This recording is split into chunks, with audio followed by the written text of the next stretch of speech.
சரி பாவம்டா, அவனுக்கு விக்காது வச்சு விட்டு அனுப்புங்கடா. ரொம்ப நாள் ஆசைப்படுடா அவனுக்கு. சார் நீ நினைக்கிற மாதிரிலாம் இங்கே பண்ண முடியாது சார். என்ன சொல்றாருன்னு சொல்லுங்கண்ணே. அவன் புதைக்கலாமா எரிக்கலாமா நம்மள சேர்த்துக்கிறான்பா. பா என் ஃப்ரெண்டுப்பா கல்யாணத்துக்கு 10 ரூபாய்க்கு சொன்னான். சரிப்பா சரிப்பா. யார் உனக்கு கல்யாணம்? கல்யாணம் குடும்பத்தோட வந்துடணும், கன்ஃபார்ம் வந்துடணும். சரிப்பா வந்துடுறேன்ப்பா, கண்டிப்பா வந்துடுறேன்.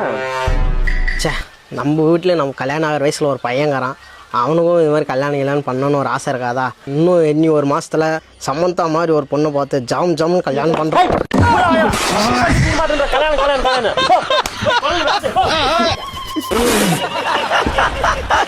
நானே அவன் நினைக்கிறான்னு தான் நினைச்சேன்.